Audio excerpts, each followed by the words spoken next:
following is a presentation of KSL Sports. Hello, Cougar Nation. Handoff middle. First down. Touchdown! And listen to the Cougar Nation. Every Monday night, we break down the Cougars' last game, the coaches and players, and look ahead to next week. Here's BYU insider Mitch Harper and Matt Baiamonte on Utah's legacy home of the Cougars, KSL News Radio. BYU football is about to embark on a new era, a power conference era in the Big 12. It's only fitting that we launch a new era here on KSL. Welcome in to Cougar Nation, your weekly look into BYU football. As you heard, I'm your BYU insider for KSL Sports, Mitch Harper. Joining me is my Cougar Sports Saturday co-host, Matt Baiamonte. This is going to be a lot of fun. Matt's enjoying this new era of Cougar football here on Cougar Nation. All season long, we'll be joining you every Monday night, 6 to 7. You know what it means? The fact that we're debuting the show right here and right now is that football is right around the corner. And for this BYU football program, Mitch, there's been a lot of change since the last time they stepped foot on the gridiron. Expectations are low for this team heading into their first year in the Big 12 Conference, predicted to finish 11th in the preseason media poll. But the great thing is, Matt, is there's opportunities to play spoiler. BYU's been waiting for this stage for so long. You think back to the days when Lavelle Edwards first took the sidelines in 1972. The last 5 decades, BYU football has been waiting for this moment, and it's finally here. And there's going to be a lot of new faces, as you noted. New defensive staff led by Jay Hill. He brings in Kelly Papinga, Sione Bauha, former Utah star, former BYU linebacker Justin Enna, coaching the linebackers. Then Gennaro Guilford is retained on the cornerbacks. But no new faces more notable than Cougar Nation's starting quarterback, that being Kedon Slovis. You know, all these plays and all these things we do, for the most part, stuff I've run. It's nothing new. I mean, the stuff that is new is just slight variations of stuff I've already done. So I feel like I've been here for a lot longer than I have. A lot, thanks in part to Coach A-Rod, calling plays I'm familiar with, and really I don't think there's any plays that aren't. Slovis comes in from USC and Pitt, and he's going to be your QB1 for this BYU football team in 2023. And, Matt, I think now as we open up this show, we got to get into our takeaways from what we've learned in fall camp. Cougar Nation takeaways. Mitch and Matt analyze BYU's last week of practice and BYU's prep for opening night. We'll do this all season long, Cougar Nation, giving you our takeaways at the top of the show. No football games being played yet, but we have been down at BYU fall camp all throughout the month of August. So we got some takeaways as camp concludes tomorrow. So preparation for Sam Houston is basically underway at this point for BYU football. Camp in the rearview mirror. Here's my first takeaway, Mitch. And there's a lot of takeaways to be had. But, man, this running back room is fantastic for BYU. I've loved what I've seen. You've got Aiden Robbins, RB1, the transfer from UNLV. He looks dynamic, especially in short yardage situations. You bring back Falau Rupati, who has a nice shiftiness to him. Deion Smith has provided a burst. He looks to be someone who can contribute. And then Aaron Roderick has mentioned true freshman LJ Martin as a guy who's going to play this year. So this running back room is deep. They're going to be relied upon. And I've been really impressed with what they have. Harvey Unga and that's offensive staff have done a nice job of filling the cupboard with a lot of talent. It might be crazy to say, but BYU in the Kalani Sitake era has been kind of like a running back U. Jamal Williams, Tyson Williams, Chris Brooks is having success in the NFL right now with the Dolphins. Aiden Robbins looks to be that next star for BYU, but as you noted, there's a lot of options for BYU at the running back unit. I've also been impressed with Kedon Slovis, who you heard, he feels completely comfortable with this offense. I'll admit, Matt, when BYU got him, I thought, is BYU getting a broken quarterback, a quarterback that's on his third team in 3 years? He had poor stats last year at Pitt, but it does feel like him being paired up with Aaron Roderick in this offense that's produced NFL QBs in Zach Wilson and Jaron Hall. Kedon Slovis feels very comfortable, and he's embraced BYU to the tune where you almost feel like he's been a BYU guy for years. Yeah. He's even attended church with some of his teammates. This Kedon Slovis has been very impressive, and his arm talent has been impressive in camp. I'm curious to see how it translates to games in the fall, but early returns on Slovis have been very impressive. And he's got to be good for this BYU team to have any chance at getting to a bowl game, which is how I would define this inaugural season as being a success. So we want to hear from you. Cougar Nation. What does this team need to do in 2023 to have a successful season? There's a couple ways you can interact with the show. You can text us 57500. You can tweet us, Mitch_Harper, at Baiamonte Matt. And for the first time since you and I have been here talking BYU football, you can call us 801-575-TALK, 801-575-8255. We want to hear from you. What does this team need to do to have a successful season, Cougar Nation? Let us know. You mentioned Slovis, Mitch. He has looked good. You mentioned his stats at Pitt as well. His completion percentage has dipped in all of his last 4 seasons. That's got to change if this team wants to be good. But the good news is, you noted, and I agree with you, he's looked great in fall camp. He has complete control, and he's got the weapons around him, including an offensive line, which is another takeaway of mine. This offensive line looks very deep. They're still trying to sort out who's going to be center, who's going to be left guard, but you've got a left tackle, a bookend left tackle, who's getting rave reviews as someone who could be potentially a first-round NFL draft pick. That line, they are big. I don't want to say they have potential to be the best we've ever seen, because I feel like we've said that quite often in recent years. But they kind of do. Like they've got the talent to be one of the best offensive lines that the Cougars have ever put on the field. They look good getting off the bus. I mean, they passed the eye test as far as what a Big 12 offensive line should look like. You bring in Caleb Etienne from Oklahoma State, who I would believe is going to be your projected starter at right tackle. Kingsley is very good. Connor Pay, Paul Miley, who is the starting center at Utah. BYU's got a wealth of Power 5 experience along that offensive line and high-end talent, too. You know, it's interesting when we talk about the talent on this team. BYU offensive coordinator Aaron Roderick feels there's been a lot of upgrades with this group. We're not game ready yet, but we have a good team. We have upgraded at every position on offense this year. We're, let's say, quarterbacks, replacing a good player, so that's probably a wash, but I feel like we're stronger at every position group on our team than we were a year ago. You buying that, Matt? No, I'm not buying that. I think in certain position groups they're improved. I'm glad he did clarify the quarterback situation, because Jaron Hall was great. He was a fantastic quarterback for BYU. I got to see Slovis get back to his 2019 year at USC before I can say that's a wash. I mean, that's a tall order. We're talking about a dude who's drafted in the NFL.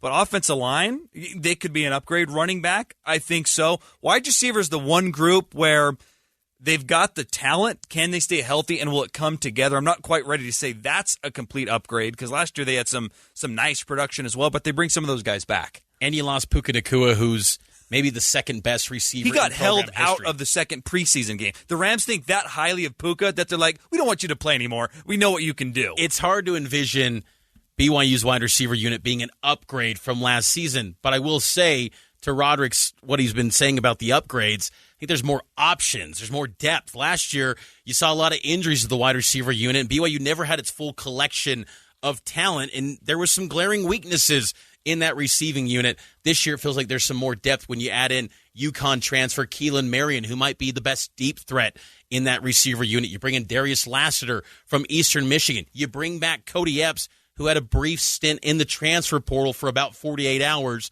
There's options. And then I think the best receiver out of the group might be Chase Roberts, a redshirt sophomore out of American Fork High School, who also a pretty good deep threat as well. Defensively, Matt, Jay Hill comes in as the defensive coordinator.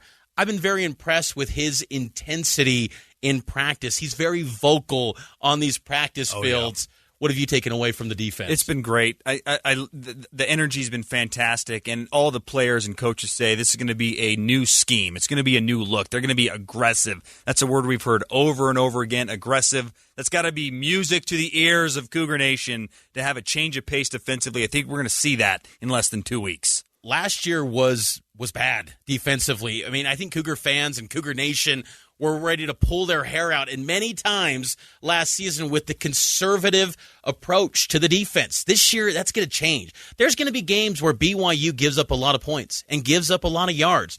But I think Cougar fans are going to come away from games feeling like they went down swinging. Because losses are going to happen. This is the Big 12 where I truly believe, Matt, this is the toughest schedule BYU has ever played. You've never played a schedule with 10 Power 5 opponents. It's going to be a week-in, week-out grind, but I like how aggressive this scheme appears to be. It's going to be a 4-3 base look. You're going to have some nickel packages with some 4-2-5 personnel. There's some intriguing options, but one question that they do have to fill between now and Sam Houston on September 2nd, the starter at safety. They lost Micah Harper, who was the hard-hitting playmaker. He went down with an ACL injury, second season-ending injury in 3 years. That's a big blow to Jay Hill's scheme, but I still believe they've got the options necessary to fill the gap if needed. We're getting text 57500, and you can call us as well, 801-575-TALK. We'll get to your text. We'll get to your calls on the other side. It's Cougar Nation every Monday night here throughout football season, 6 to 7 p.m. here on KSL News Radio. Cougar Nation. A 75-yard touchdown run down the far sideline. Every Monday at 6 on KSL News Radio.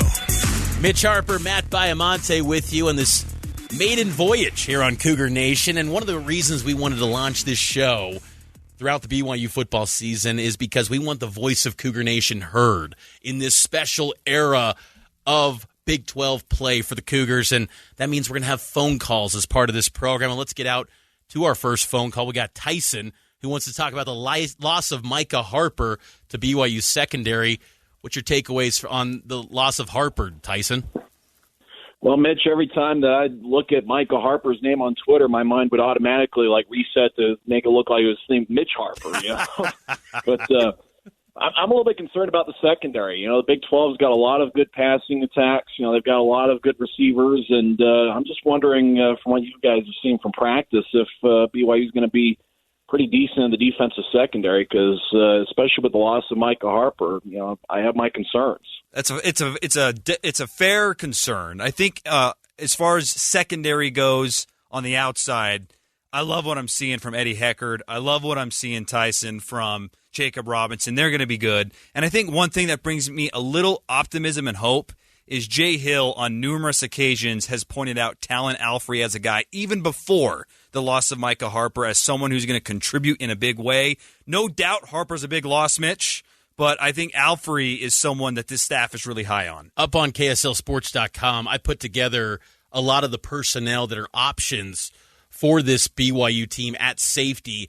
I even tossed out some position changes, so I highly recommend you go check out KSLSports.com. One of those players, Heckard, Eddie Heckard, coming in from Weber State, I look at that as a move where if you potentially switch him over to safety from cornerback, I feel like Heckard potentially projects the best at safety in the NFL. Maybe also an Ammon Hanneman, who started week 1 last year at safety. But Jay Hill did say in spring that Ammon Hanneman at linebacker is now at his home, but the options at that position are very limited. Then you're turning to maybe a true freshman in Raider DeMooney, who hasn't flashed as quickly as you would expect for a heralded prospect coming out of Timpview High School. Taking some time getting back from the mission legs for Raider DeMooney. We're taking your calls, Cougar Nation, 801-575-TALK. Right now we got another call, Mitch. This is Mark. I said earlier, my expectations for a successful season, getting to a bowl game. Mark in South Jordan, what are your expectations for a successful year for Cougar football? A little higher than that. We're in the Big 12, and we've wanted this forever. And now we got to perform like we have been trying to get in there for the last 40 years. So 8-4 and a bowl game that we show up for. Win or lose, let's show up for the bowl games. We haven't done that.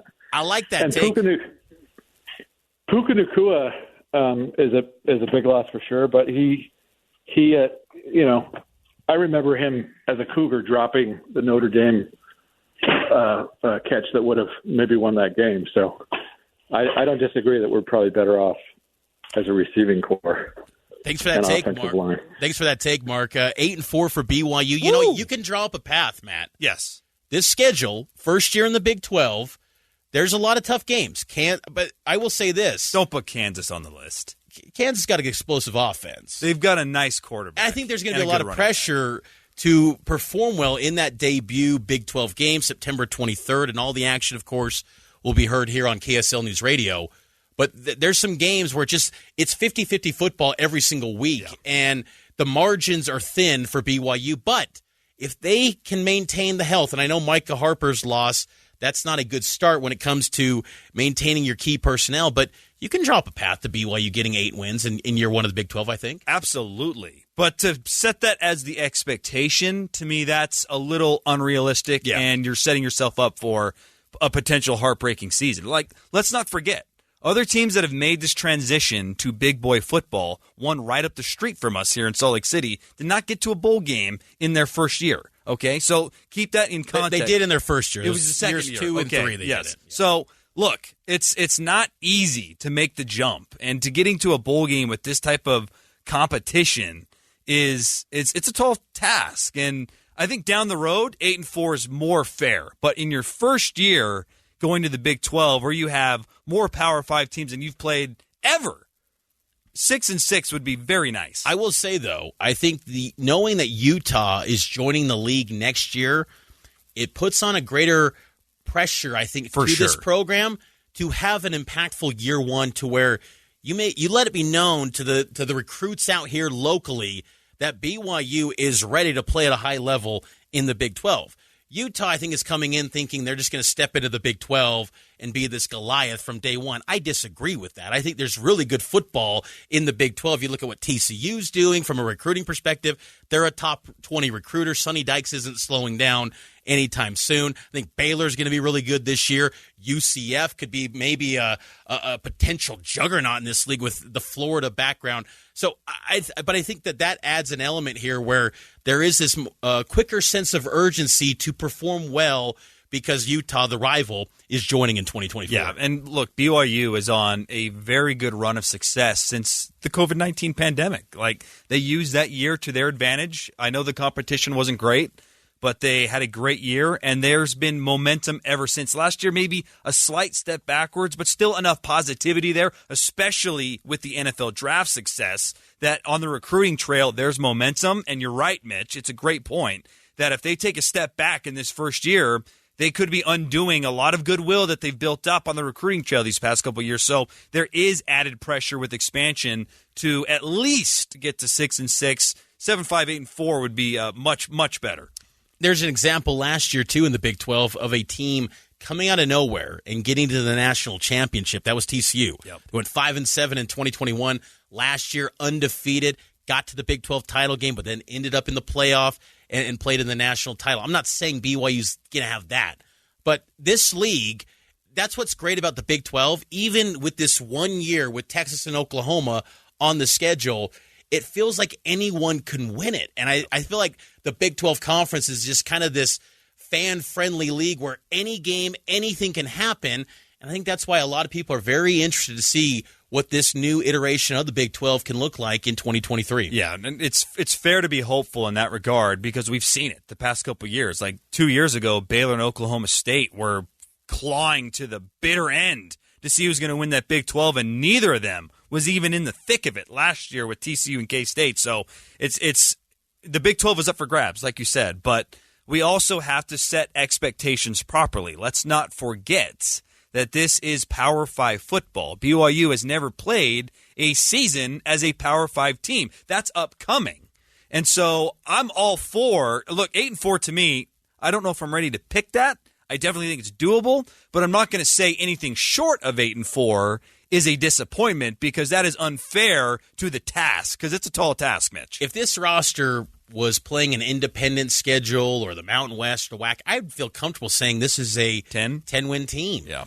It's just the unknown of how BYU navigates the Power 5 schedule, and also the week in, week out.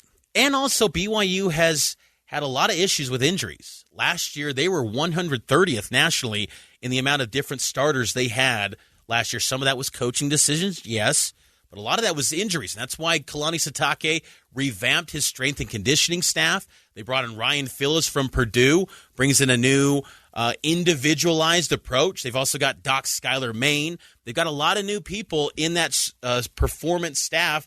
Colby Clausen as well, a former BYU linebacker, because they knew injuries have been an issue for this program. They've got to stay healthy if they want to have any chance of getting to 8-9 wins in year one of the Big 12. I will say, to end this segment on a high note, you mentioned TCU and the success they had. What did they do last year and what have they done again? they went heavy into the portal. This BYU team went heavy into the portal. A lot of new faces. We'll discuss those on the other side with a new segment we're calling What's Trending. That's going to be a lot of fun because, look, we've been at camp. What is trending up? What's trending down? And we'll keep taking your calls, Cougar Nation. 801-575-TALK. You can text us, too, if you don't want to call in, 57500. But, man, isn't it great being here on a Monday night? We're talking BYU football. The season's less than 2 weeks away. It's awesome, man. Cannot wait. It's the inaugural episode of Cougar Nation. We're enjoying it. News, traffic, and weather coming up next, and then trending up, trending down on the other side. Cougar Nation, trending. What's trending up and what's trending down this football season. We'll do this every single Monday here at 6:30 on Cougar Nation all football season long. During the season, we'll break down more so what happened in the game and who's trending up and who's trending down. But now, in our first edition of What's Trending on Cougar Nation, Mitch, what is trending positively and negatively from what you've seen at fall camp so far? Let's start with a positive trend. What have you been seeing? The linebackers, where they were in spring ball to now, it is a night and day difference for BYU. You look at that linebacker unit, you add A.J. Vongphachanh from Utah State. He might be the best linebacker BYU has this season. I think he's got the potential to be a 100 tackler, tackle performer this season. You bring back Ben Bywater, you bring back Max Tooley, and then you have this redshirt freshman, Isaiah Glasker, who's emerging as a dynamic playmaker at the outside linebacker spot. 6'5". He honestly, the way he plays, he's explosive. He reminds me a little bit of Kyle Van Noy, and I've said that throughout camp, but he is a playmaker, Matt. We've seen him do that in spring ball and fall camp. And also Harrison Taggart. He's making a climb up the depth chart. Wouldn't be surprised if we see him as the backup to Ben Bywater at that MAC linebacker spot. Yeah, there's tremendous depth at that position to the point where, going back to our call in an earlier part of the show with Tyson, where Ammon Hanneman maybe goes back to safety. I'd throw Chaz Ayu in there as well because there's such great depth. You don't need those guys there, where the safety position is a place where you do need the depth. So I love that. And you can call in still. We're still taking calls all throughout Cougar Nation. 801-575-TALK. And we want to hear what you guys have to say about this upcoming football season plus expectations. One thing that's trending up for me, Mitch, is the wide receiver room looks deeper than it's ever been. Now, I don't know if you have anyone as talented as Puka Nacua. I don't know if there's anyone on this roster that's going to be taken in the first couple rounds of the NFL draft. But we did hear from Fesi Satake earlier in the week on Cougar Sports Saturday. Excuse me, at the end of last week, at the end of the second scrimmage, where he said that the top six is set. But even after that, Talmadge Gunther, Hobbs Nyberg, Dom Henry's the guy who's at a good camp.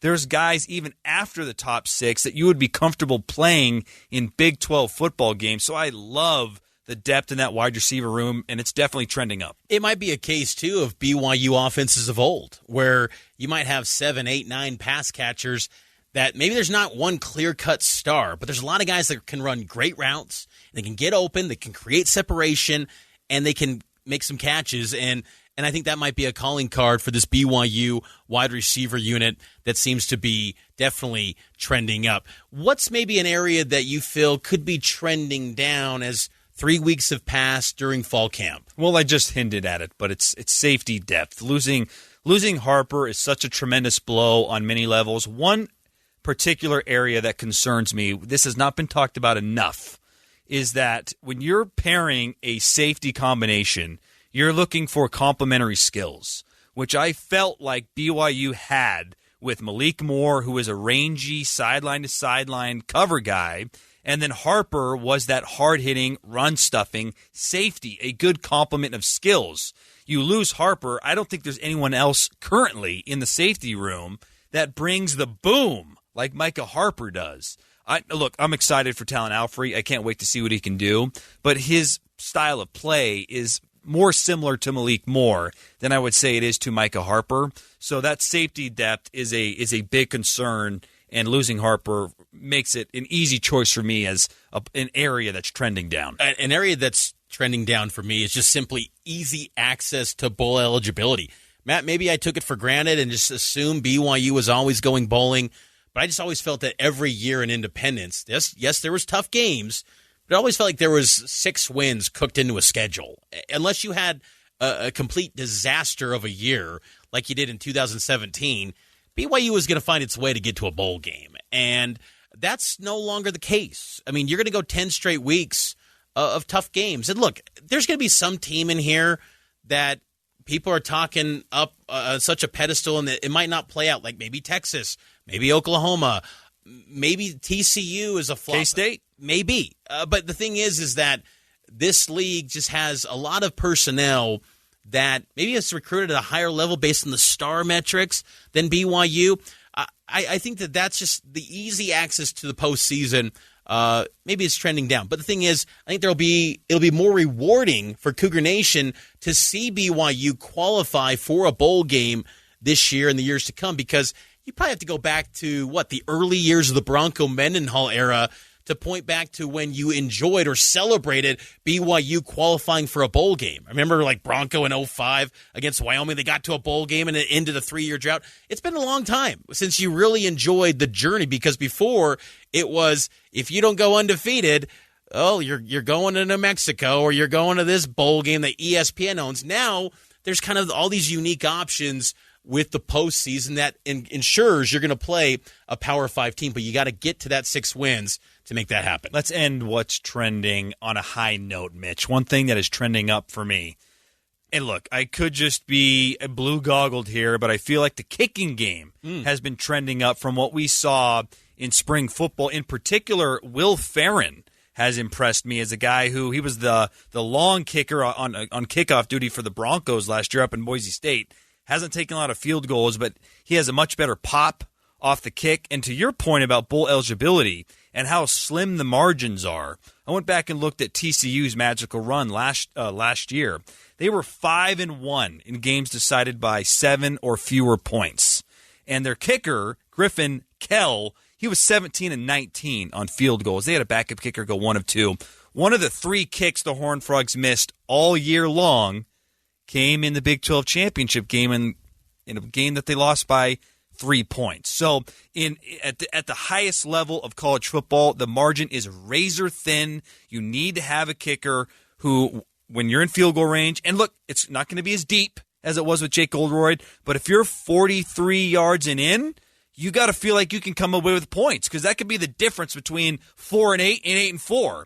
And I'm happy to say that the kicking game is in a much better place today than it was at the end of spring football. I'm wanting to hold on the kickers. I don't know if I'm willing to say they're trending up or trending down. There's been good buzz coming out of camp, but I'm going to hold until we actually see it in front of a big crowd. I will say before we get to a break, trending up, this coaching staff. Kalani Sitake's in year 8 as the head coach at BYU. This is the staff that he, I think, envisioned when he took this job. It took a long time. BYU sometimes moves slowly to act and get things done. But every time Kalani Sitake has made changes, you think about when he moved on and made that controversial decision to move on from Ty Detmer and brought in Jeff Grimes, it was an upgrade. You got Aaron Roderick in the process. The defense, I expect a huge upgrade. You can only go up with this staff. They're going to be better than they were last year, but I just think this whole collection as a staff, they've got coaches that have led guys to the NFL. They've had Power 5 experience. This is an impressive staff, what BYU has down in Provo right now. We got to take a break. Text us 57500, and you can call us as well on Cougar Nation, 801-575-8255. We'll take your calls on the other side. Back in a moment. Cougar Nation. The Cougars picked it up, and in overtime they won it. Every Monday at 6 on KSL News Radio. Hit up those phone lines, Cougar Nation, 801-575-8255. Every week here on Cougar Nation, Monday nights, this part of the show, we'll get to your phone calls. Just quick note here, September 2nd, BYU Sam Houston. You can hear the game here on KSL News Radio at 8:15 p.m. BYU rolling out a new striped look for the stadium. They're hoping for fans to wear royal blue or white shirts. Real quick, do you like that, Matt? I don't like it because I have no faith in our beloved Cougar Nation to get the information and to follow the stripes. I think we've seen that. Look, I like an all one color look. Until proven otherwise, and maybe it's in 2 weeks. I feel like the striped look is it's a tall task. Let's get out to the phone line and bring in, when you talk about aesthetic and brand, got Brandon. He wants to hit on the brand of the Big 12. What do you got, Brandon? Hey, how's it going, guys? Great. How you doing? Doing really great. Well, first off, love listening to you guys. Love listening to the show on Saturday, and so I'm happy to be with you. I had mainly kind of a Big 12 question. Obviously, next year, lots of things are going to change even more at the Big 12. I know you guys had discussed, Brett Yormark has discussed, like a whole Big 12 brand makeover kind of. I wanted to ask you guys, first off, do you think a name change is going to happen with the Big 12? And second, do you guys have any ideas in the world of what that name change could be? Thanks for that call, Brandon.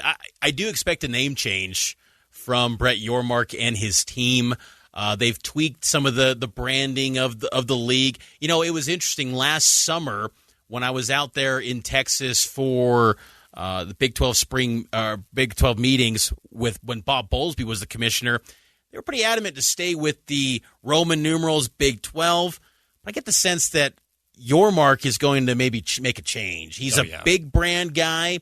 And I think the Big 12 brand, I think Cougar Nation loves the Big 12 brand, and they love that BYU's part of this thing. But at the same time, the brand of this league has always been reactionary, and for perception is always king in college sports. Yormark has done an incredible job to rewrite that. But I would expect a name change. I think there's definitely going to be a change for the league. What the name will be, I don't know. I think you try to stay away from numbers. Don't go with something like the American, like what the AAC has. But I do expect a league name change going forward for the Big 12. Let's get to the phone line again. We've got Justin in Sandy. What is the leash of Keaton Slovis? J. Mason, what do you got? First time, long time here. Love what you're doing. Everybody's got the blue goggles on. Everybody's excited for this year. I'm excited for this year. But say week 1 and 2, Slovis struggles. Say Arkansas blows us out of the water. Heading into league play, where does his leash lie until we have to try and mix it up? They don't make a leash long enough. I'll answer that right now. I think the leash is a mile long for Keaton Slovis. I've got no indication that they have any doubt in his skill set. They love the leadership that he brings. And quite frankly, I haven't seen anything from anyone behind him that makes me feel like he's getting pushed. That's not to say Jake Retzlaff or Cade Finnegan or Ryder Burton down the road can't be great BYU quarterbacks. But in this camp, Justin, Slovis has been head and shoulders the best quarterback in the room. And that's one thing, too, Matt, that I'm kind of curious to see what happens with that second quarterback. You know, it's expected Retzlaff's going to be that QB2. Aaron Roderick, though, told me a couple weeks ago in camp that he doesn't feel any pressure as far as a deadline to get that set, which to me means this is going to be a competition that maybe behind the scenes, as long as Slovis doesn't get hurt, this is going to be a daily deal where those backups are vying to win that number 2 job. Hopefully you get to see Retzlaff a little bit against Sam Houston. That means BYU's rolling against the Bearcats from Conference USA, and then maybe week 2 against Southern Utah as well. But one thing I will say coming out of fall camp, I don't know who is maybe the future QB1. If I had to say down the road, to me it's Ryder Burton. I don't know if there's any other guy that I look at and say that's a future star quarterback for the Cougars, but Burton is not even 18 yet. He turns 18 later this week. Still going to take some time for him as he continues to get up to speed with D1 football. We're loving the calls, Cougar Nation. And everyone who's called in so far, you guys are awesome. We love hearing from Cougar Nation. And you got a few more minutes to call in, 801-575-8255. Right now, let's continue the phone calls. Dave, what do you got, Dave? Hey, how you guys doing? Great. What's up? Awesome. Hey, I'm so excited for the season. It's so fun to actually have something to cheer for week to week. And I do have to say I loved Independence. I think that was absolutely the right call for us to do at the time. And so glad that we didn't go back to the Mountain West. But I did want to ask you, and actually I could see us possibly even playing Utah in a bowl game this year because, the powers that be could say, hey, let's line them up in the Independence Bowl together. But what are your thoughts as far as defense goes? And there's a lot of talk about maybe the defense isn't doing quite as well as they were hoping, and just wondering what your thoughts are if you feel like this year we'll be able to see a noticeable difference from the last few years, or if it's going to take a couple years to get there. Dave, thanks for the call. I do think it's going to take time as far as getting the type of personnel Jay Hill wants into this program. I think, some of the returning lettermen, they're guys that maybe they were in a scheme the last few years that honestly was probably not worthy of being in a Power 5 setting. They're kind of almost having to recalibrate everything that they learn, tearing it down and building it back up with Jay Hill. So there has been some miscues. It's been noticeable. But I think a guy like Tyler Batty at defensive end is going to see significant growth. He has to. If he wants to be in the NFL, he, to me, has to be a 10-sack guy this year. BYU hasn't had a double-digit sack artist since 2015 against Bronson Kafusi. But this defense will put him in situations to make plays. Even Kelly Papinga told me this is a defense that's going to allow him to simply go tee off and go get that quarterback. They're simplifying things. There is a complicated component to this defense where they're going to have a lot of different looks. But I think for players like Batty, for players like Ben Bywater, they are simplifying this to get the most out of these guys to make plays, which is something that was missing last season from the defense. The good news is, though, you can't go backwards. That's the thing. And I agree.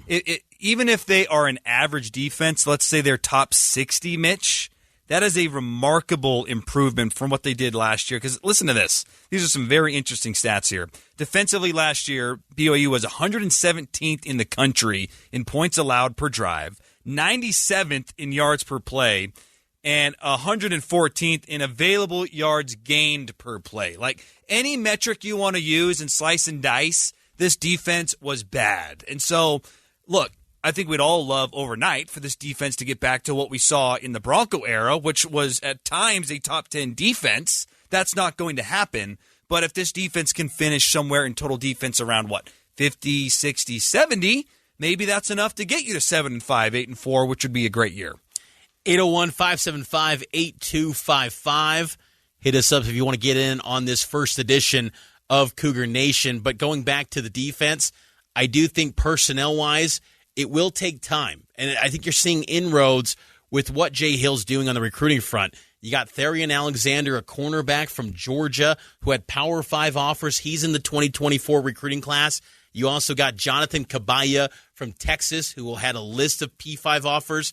This coaching staff on the defensive side is a lot more aggressive on the recruiting trail than maybe what we've seen in years past. Because if you're going to win a Big 12 conference, you have to consistently, to me, be a top 35, top 40 recruiting program if you want any shot to be a conference champion in this league. So that's going to be the goal.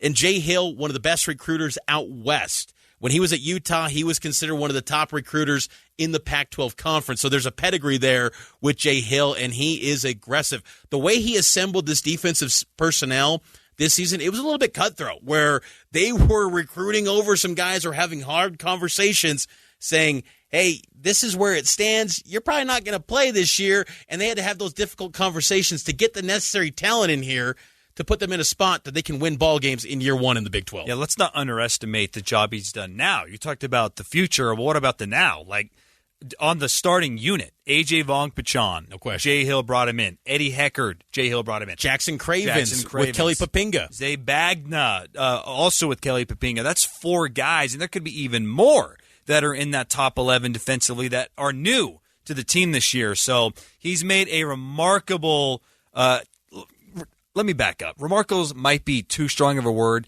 but he's done a very nice job at bringing in as much talent as possible while all knowing that it's going to take a couple years to get exactly the personnel he wants to run his scheme. It's hard to come up with a negative thing to say yet about Jay Hill. Totally. I think he's won the offseason. He's done a great job in camp.